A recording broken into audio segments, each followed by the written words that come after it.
Hello everyone, मेरा नाम है अमित रंजन और आज के बाद से हम एक नया सीरीज स्टार्ट करेंगे। So this series will be all about mathematical method जो आपके आईआईटी जैम के सिलेबस में है।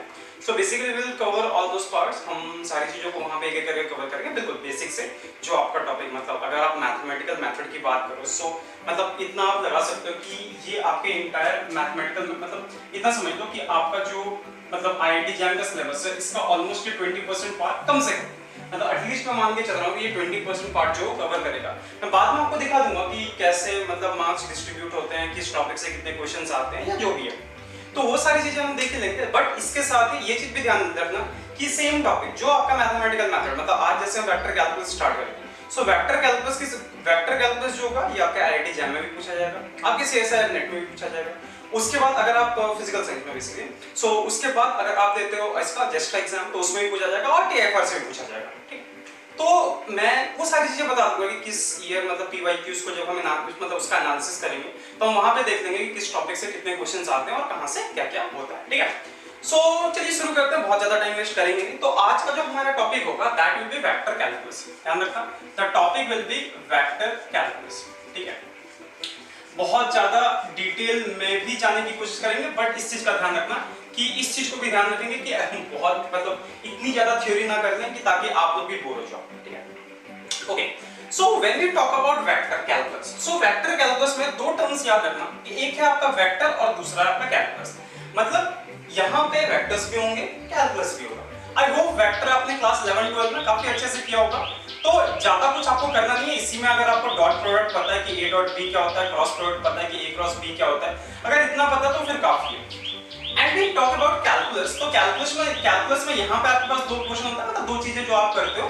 फर्स्ट इज डिफरेंशिएशन, ठीक है, and second part is integration. ठीक है, डिफरेंशिएशन एंड इंटीग्रेशन, तो हमें इन दोनों को कवर करना है इसी में। ठीक है, तो आज की जो क्लास होगी इसमें हम स्टार्ट करेंगे डिफरेंशिएशन के साथ, मतलब वेक्टर का डिफरेंशिएशन, और उसके बाद फिर किसी और क्लास में, ये बेसिकली 2-3 क्लास तक शायद चल सकता है, और उसके बाद फिर हम उसके न्यूमेरिकल्स भी करेंगे। और दूसरा जो हमारा हो गया दैट इज वेक्टर का इंटीग्रेशन, उसको उसके बाद की क्लासेस में हम करेंगे। ठीक है, ध्यान रखना बहुत अच्छे से करेंगे। सो प्लीज अगर अभी तक चैनल को सब्सक्राइब नहीं किया है तो आप कर सकते हो उसको। ठीक है, प्लीज कर लो, अच्छा रहेगा। Okay, so let us start. अब एक एक करके स्टार्ट करते हैं। देखो, when we talk about vector का डिफरेंशिएशन, सो अगर हम डिफरेंशिएशन की बात करें, सो डिफरेंशिएशन में वी यूज एन ऑपरेटर, हम एक ऑपरेटर यूज करते हैं दैट इज डेल ऑपरेटर। ठीक है, डेल ऑपरेटर बोलो या इसको हम बोलते हैं एक और नाम देते हैं दैट इज नोन एज नैबला। ठीक है, आप इसको डेल ऑपरेटर बोलो, नैबला ऑपरेटर बोलो, बात बराबर ही है, बट ध्यान रखना दिस इज एन ऑपरेटर, ये एक वेक्टर ऑपरेटर है। ध्यान रखना ये जो है this is a vector operator. याद रखना this is neither a vector not a scalar, this is a vector operator, ये एक वेक्टर ऑपरेटर है। नाम बहुत अच्छे से ध्यान रखना क्योंकि इस तरह के क्वेश्चन भी कभी-कभी आपसे पूछे जाते हैं। अच्छा, एक बात आपको पता होगी कि जब कभी भी हम वेक्टर की बात करते हैं तो वेक्टर के साथ क्या होता है, जैसे मान लो कि हमारे पास क्या है कि मान लो कि एक स्केलर फंक्शन है, let us consider we have a scalar function of xyz, sorry. So अगर हमारे पास fxyz ये एक स्केलर फंक्शन है, इस पे जब हम ऑपरेट कराते हैं इसी वेक्टर ऑपरेटर को, किसको, ग्रेडियंट ऑफ f, मतलब basically nabla of f, so this is known as, इसको हम बोलते हैं ग्रेड ऑफ f। ठीक है, this is known as grad of f, और ये क्या करेगा, ये एक वेक्टर ऑपरेटर है, ये इसको फंक्शन को मतलब इसको क्या कर देगा, जो ग्रेड ऑफ f आपको मिलेगा this will be a vector quantity, ये जो होगा ये एक आपका वेक्टर क्वांटिटी होगा। ठीक है, इसके फिजिकल मीनिंग के बारे में भी आज की क्लास में बात करेंगे, उसके बाद कुछ क्वेश्चंस भी हम कर लेंगे साथ में, तो आपको बहुत अच्छे से ये सारी चीजें समझ आ जाएगी। ठीक है, तो एक हो गया आपका वेक्टर क्वांटिटी। दूसरी चीज क्या है, अब देखो चूंकि ये जो हमारा नैबला ऑपरेटर जो है this is a vector operator. अब वेक्टर ऑपरेटर को मान लो कि अब कोई आपके पास f वेक्टर है, ठीक है, तो मैंने क्या बोला था कि आपको डॉट प्रोडक्ट क्रॉस प्रोडक्ट के बारे में बहुत अच्छे से पता होना चाहिए। तो देखो आपके पास क्या होता है कि अगर आपके पास दो वेक्टर है a एंड b, तो जब आप इसमें वेक्टर ऑपरेशन करते हो तो दो तरह के ऑपरेशन करते हो, राइट। एक जो ऑपरेशन होता है that is a dot b, very good, okay, this is known as dot product, इसको हम बोलते हैं डॉट प्रोडक्ट। और दूसरा जो होता है that is a cross b, ठीक है, जिसको हम बोलते हैं this is known as cross product. ठीक है, वेरी गुड, चलो ये भी आपको आता था काफी अच्छे से।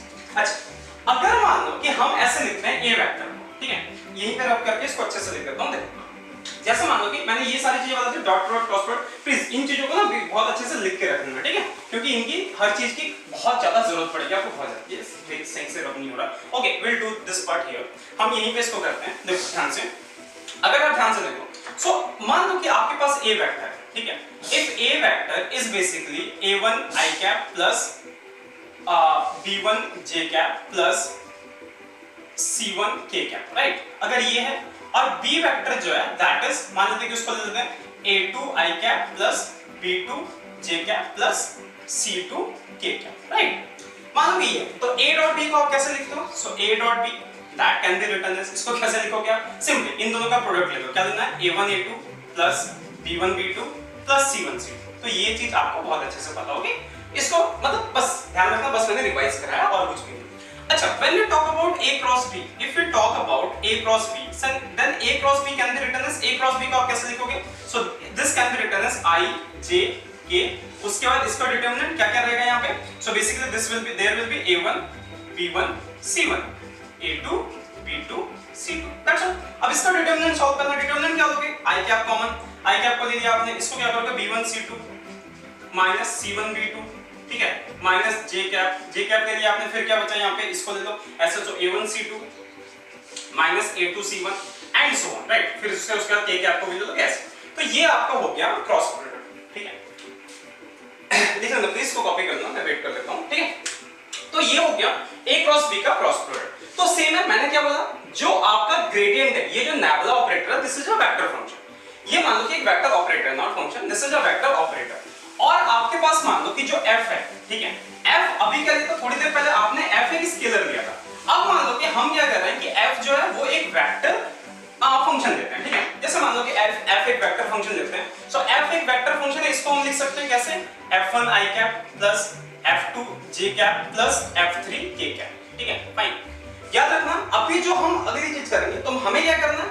डेल डॉट f कर सकते हैं हम, यहाँ पे क्या कर सकते हैं? डेल डॉट f, ठीक है। और दूसरा क्या कर सकते हैं? डेल क्रॉस, ठीक है, clear? Del dot f and del cross f। अब याद रखना, मैंने डेल को क्या लिखा था? अगर आपको याद हो, del is what? i del by del x, याद रखना, plus j del by del y plus k del by del z। ये हमने लिखा था, राइट। डेल ऑपरेटर को थोड़ी देर पहले हमने ये लिखा था। अब डेल ये हो गया, अब f फंक्शन है, इसको हमने ये लिखा है। तो अब क्या कर सकते हो इनका? आप या तो डॉट प्रोडक्ट ले सकते हो और क्रॉस प्रोडक्ट ले सकते हो। अब ध्यान से देखना, i कैप प्रोडक्ट में जाएगा, अब इन दोनों को मल्टीप्लाई करोगे क्या हो जाएगा? Del by del x f1 plus del by del y f2 plus क्या हो जाएगा? Del by del z f3, right. तो ये हो गया आपका डेल क्रॉस f। अब डेल क्रॉस f को बोलोगे क्या? This is known as divergence of f, ठीक है। इसको हम क्या बोलते हैं? Divergence of f। याद रखना, इस टर्म को लिख के रख लो, that is known as divergence of f। इसको आप बोलोगे divergence of f। Very good, चलो ठीक है, कर दिया ये भी। अगला क्या करना है? सो अगला करने के लिए आपने क्या करना है? f को आपने क्या लिखा हुआ है? f1 i cap plus f2 j cap f3 k cap. याद है आपकी क्रॉस प्रोडक्ट थोड़ी देर पहले लिखा था। So can we write it like this? i cap j cap k cap and del product, del by del x, ठीक है, del by del y del by del z। उसके बाद क्या करना? सारे कंपोनेंट्स हमने लिख लिए यहाँ पे, उसका ये कंपोनेंट्स क्या हो जाएंगे यहाँ पे? f1 f2 f3। सॉल्व कर दोगे इसको? सॉल्व कर दो। This is known as, ये जो क्रॉस प्रोडक्ट आप देते हो डेल क्रॉस है, this is known as curl of a vector function, मतलब curl of a vector function. जो आपका वेक्टर है उसका हमने यहाँ पे कर्ल लिखा, ठीक है। डाइवर्जेंस क्लियर हो गया, कर्ल क्लियर हो गया, ठीक है। अब क्या करते हैं? छोटा सा थोड़े बहुत न्यूमेरिकल्स लेते हैं, एक आधा न्यूमेरिकल लेंगे। उन न्यूमेरिकल्स को करने के बाद उसके बाद हम क्या करेंगे? यहाँ पे ग्रेड जो है, जो नैबला ऑपरेटर, मतलब पहले जो हमने पार्ट किया था ग्रेड ऑफ f, उसकी हम मतलब फिजिकल मीनिंग क्या होती है, हम उस चीज को देखेंगे, ठीक है। ये ढंग से रब नहीं हो रहा, सो विल सी दैट, वो सारी चीजें हम यहाँ पे देखेंगे, ठीक है। Okay, so let us start. अब स्टार्ट करते हैं। क्या है हमारा?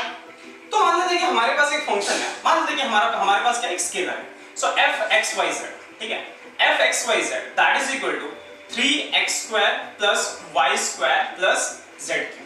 मान लेते हैं कि ये है, आपको क्या निकालना है? ग्रेड f, ठीक है, ग्रेड ऑफ f कहां पे? सो एट अ पॉइंट, कहां पे? एट 1 1 2 पे, मतलब इस पॉइंट पे आपको ग्रेड ऑफ f निकालना है, ठीक है। Fine, I hope this part is okay.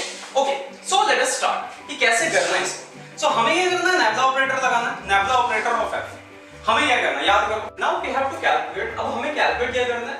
Grade of f, मतलब grade of a scalar function that is at 1 1 2। अब हमें जैसे इस पॉइंट पे पे फाइंड करना है। तो हमें क्या था पता था कि ग्रेड ऑफ f मतलब nabla operator at f, so that can be given as, इसको हम कैसे फाइंड करेंगे, so that will be equal to del by del x i, ठीक है, plus j del by del y plus k del by del z, right. और इसको multiply किससे करना, थोड़ा ध्यान से अगर देखो तो इस वाले फंक्शन से, right. So that will be 3x² plus y² plus z3, okay fine, ठीक है, ये भी हमें पता चल गया।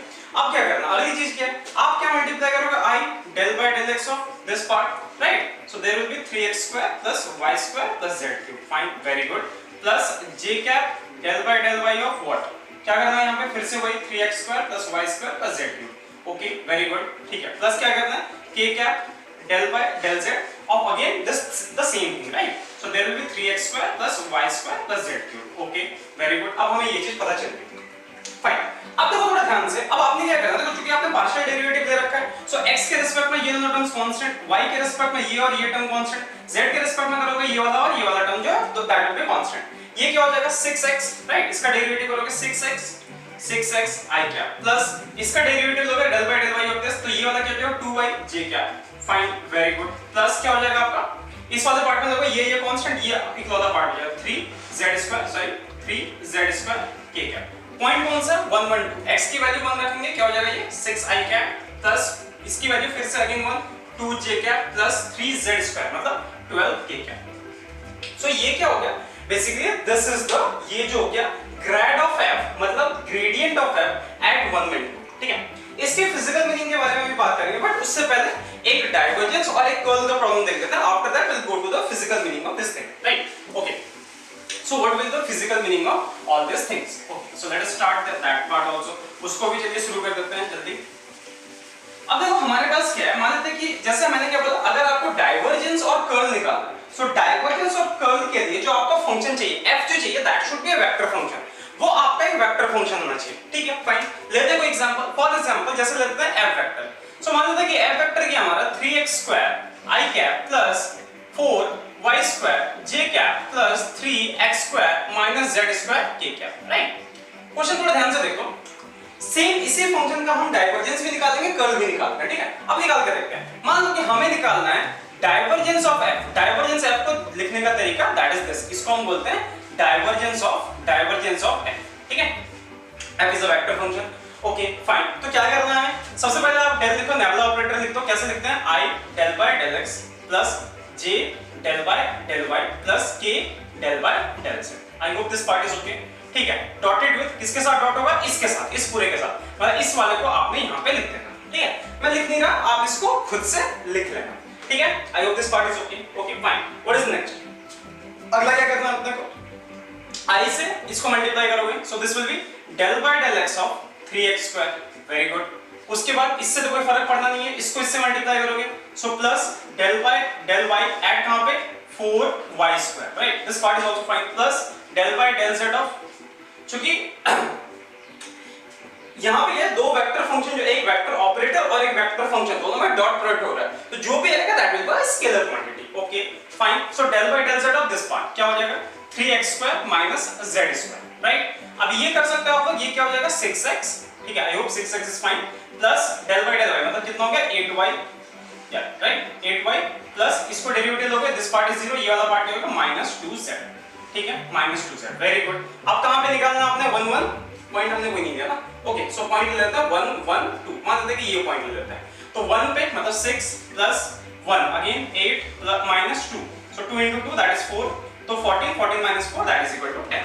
सो डाइवर्जेंस ऑफ f इज 10, ठीक है। मतलब क्या होगा, देखो होता क्या है, a डॉट b अगर आप निकालोगे, सो a डॉट b का जो डॉट प्रोडक्ट होता है that is a scalar quantity, right, this is a scalar quantity, आपका आएगा 10 scalar quantity, again very good, ठीक है, हो गया आपका। अब हमें क्या करना है, मान लो कि हमें डेल क्रॉस f फाइंड करना है, ठीक है। ध्यान रखना, इन सब के फिजिकल मीनिंग के बारे में एक एक करके बात करेंगे, बहुत अच्छे से बात करेंगे, सो परेशान मत होना। अभी बस एक आधा एग्जांपल करते हैं, उसका कुछ और चीजें देखेंगे, वहां पे आपको बहुत अच्छे से बाकी चीजें भी क्लियर हो जाएगी, ठीक है, तो परेशान होने की कोई जरूरत नहीं है। अच्छा, so del over del cross f ये क्या हो जाएगा, so that will be i cap j cap k cap, ठीक है। उसके बाद क्या करोगे, यहाँ पे del by del x del by del y del by del Z या डेल जेड जो भी बोलते हो, उसके बाद क्या हो जाएगा आपका 3x², उसके बाद क्या हो जाएगा 4y², उसके बाद क्या हो जाएगा 3x² minus z²। Okay fine, क्या करना है, आई कैप को दे दो बाहर, ले लिया बाहर, क्या बचा आपका del by del y of 3x² minus z²। Okay ठीक है, माइनस क्या करोगे del by del z of 4y²। Okay very good, एक बार आपने ये कर दिया, अगेन आप क्या करोगे यहाँ पे j को कॉमन दे दो, j को कॉमन दे दो क्या बन जाएगा ये del by del x of 3x² minus z², तो 3x² minus z²। Okay very good, del by del x of this minus क्या करोगे del by del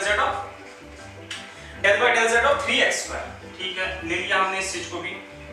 okay fine, I think this part is okay. Plus क्या करोगे k cap दे दो आप, k cap अगर दोगे तो क्या होगा del by del x of this del by, मतलब ये ओवरऑल सारी चीजें जीरो है।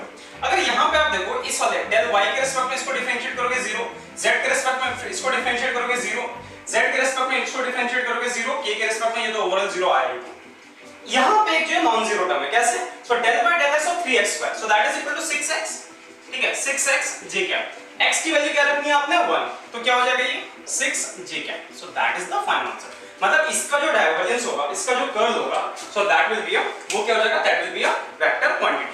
तो यहाँ पे देखो एक चीज ध्यान से देखना, जो आपको पता है कि जब आपके पास क्रॉस प्रोडक्ट होता है, मतलब a cross b which is equal to c, और ये क्या होता है, this is a vector quantity, c जो है ये vector quantity, a dot b जब लोगे so that will be a scalar quantity.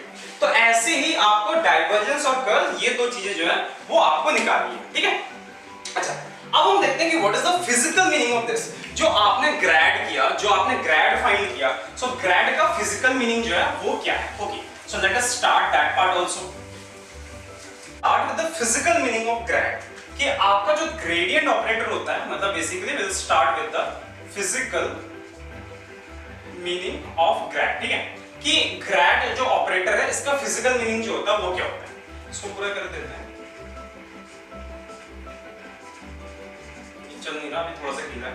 Okay fine, so basically हम कैलकुलेट कर सकते हैं कि हमारा, मतलब कैलकुलेट नहीं कर सकते, बेसिकली स्टडी कि जो ग्रेड जो आपका ऑपरेटर होता है इसका फिजिकल मीनिंग क्या है। So let us start that part also, उस वाले पार्ट को भी अब तुरंत स्टार्ट कर देते हैं। अब हमारा क्या है, मान लेते हैं कि हमारे पास क्या है कि वी हैव अ फंक्शन। ठीक है, हमारे पास एक फंक्शन है, what is this function, this function is a function of x y and z। ठीक है, x y z का आपके पास फंक्शन है, फाइन ठीक है, अच्छी बात है। अब क्या करना है, मान लो कि आपको क्या करना है, पॉइंट O पे जाना है। ठीक है, ये पॉइंट O पे जाना और ये आपका ये फंक्शन है। सो आपके पास है क्या कि इस फंक्शन से अगर O की तरफ जाना है, so you have multiple paths, right, ऐसे करके बहुत सारे पाथ हो गए, बहुत सारे पाथ हो गए, infinite number of paths are there.